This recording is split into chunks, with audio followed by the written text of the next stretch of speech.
আমি সুইসাইড করব, আপনারা সবাই দেখবেন, এবং দুইটা মানুষ শুধুমাত্র এই সুইসাইডের জন্য মানে দায়ী থাকবে। প্রতিনিয়ত আমাকে হুমকি দেওয়া হচ্ছে মেরে ফেলার, প্রতিনিয়ত হুমকি দেওয়া হচ্ছে। আমার আমার আপনার জায়গায় আপনার বোন হইলে আপনি কি করতেন ভাই? ওই প্রতিমন্ত্রীকে খুঁজে বের করেন, আর কোনো কথা হবে না। আমি এই মাত্র আমি তো সব বক্তব্য আপনাদের কাছে দিয়েছি, আপনাদের কাছে সব আছে। এখন এই মাত্র আমি নতুন একটা আপডেট খবর জানতে পেরেছি। সেটা হলো যে আমার কেস মানে কোর্টে যাওয়ার আগেই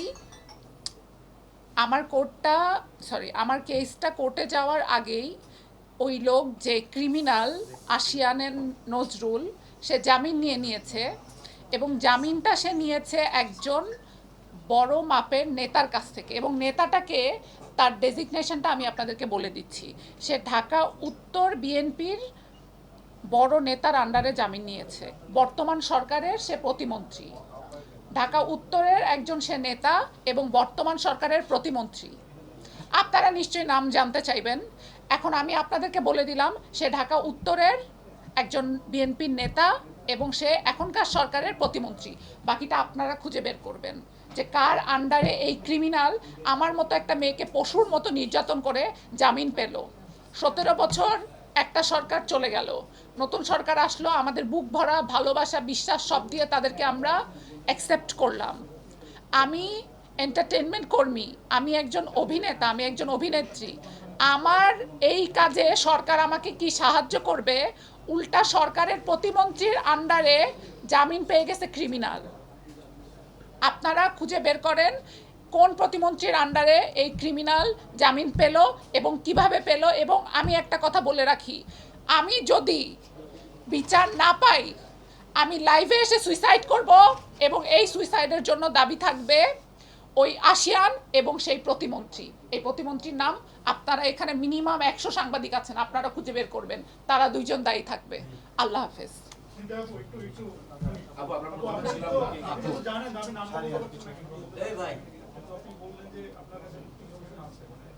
নাম আপনারা খুঁজে বের করেন। আমি তো বলে দিছি সে উত্তরের একজন নেতা এবং বর্তমান সরকারের প্রতিমন্ত্রী।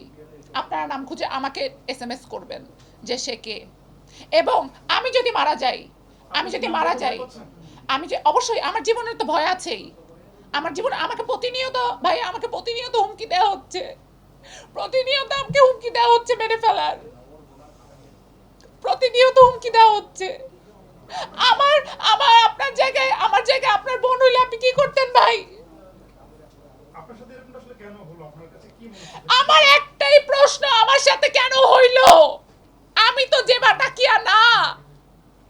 ইমন কেন আমাকে সেখানে নিয়ে গেল কাজের কথা বলে, এবং আমার সাথে কেন হইল এটা? এবং ওই প্রতিমন্ত্রীকে, তাকে আপনারা খুঁজে বের করেন। এবং আমি সুইসাইড করব যদি এটার বিচার না হয়, সে যদি আজকের মধ্যে অ্যারেস্ট না হয়, আমি সুইসাইড করব, আপনারা সবাই দেখবেন, এবং দুইটা মানুষ শুধুমাত্র এই সুইসাইডের জন্য মানে দায়ী থাকবে। একটা হচ্ছে যে এই প্রতিমন্ত্রীর আন্ডারে সে জামিন নিয়েছে, এবং ওই আশিয়ান ক্রিমিনাল। বাস, দ্যাটস অল। আমাকে মাফ করেন। সরি, আমার মেডিকেল রিপোর্ট ইয়েতে আছে, আমার ফোনে আছে, আমার হলো ওই থানায় আছে। আপনারা উঠায় নেন এবং কোন প্রতিমন্ত্রীকে দিয়ে জামিন নিয়েছে আগে সেটা বের করেন, তারপরে নিউজ করেন। আল্লাহ হাফেজ। ওই প্রতিমন্ত্রীকে খুঁজে বের করেন, আর কোনো কথা হবে না।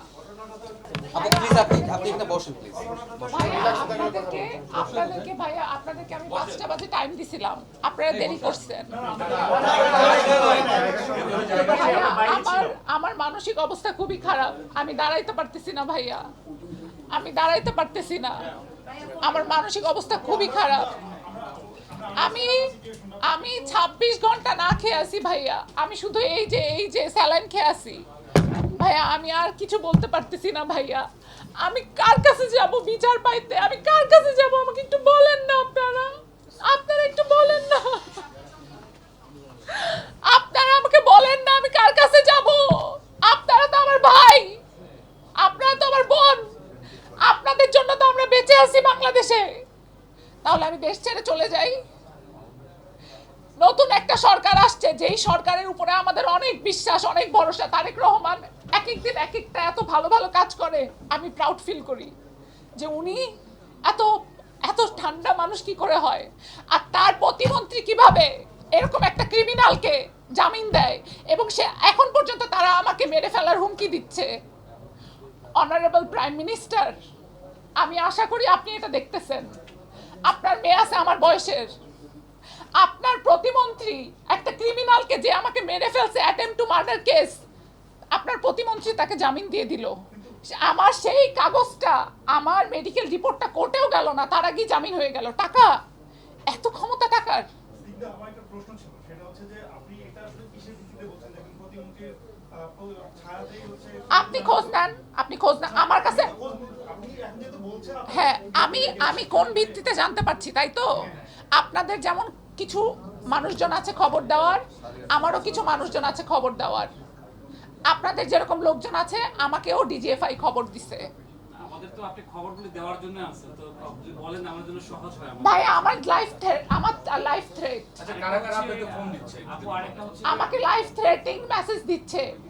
আমাকে বলছে আমি তাদের নাম এখানে স্পেল করলে তারা আমাকে মেরে ফেলবে। আপনারা তো সবাই আমার সাথে বাসায় যাবেন না। আমাকে বলছে আমাকে মেরে ফেলবে, আমার গাড়ি ট্রাক চাপা দিয়ে দিবে।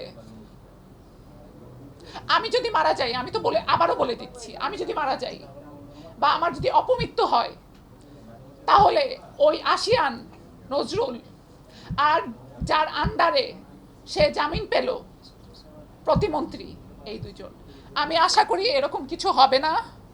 তার আগে মাননীয় প্রধানমন্ত্রী, উনি অনেক বড় মনের মানুষ, উনি ভীষণ ভালো মানুষ, উনি বিষয়টাকে দেখবে এবং উনি এটা সমাধান করবে। কারণ ওনার ঘরে জাইমা রহমান আছে যে আমার বয়সের।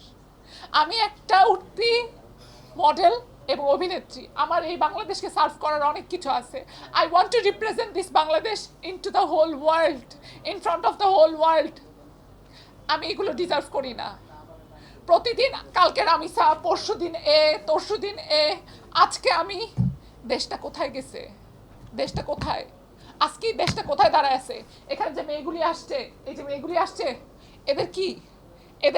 এদের কি? এদের দায়িত্ব কে নিবে? এদের সেফটি কোথায়? এদের সেফটি কোথায় ভাই? আমাকে সে ড্রিঙ্কের সাথে ড্রাগস মিশাই দিছে, যেই ড্রাগসের ফলে আমি 2 দিন উঠতে পারি নাই।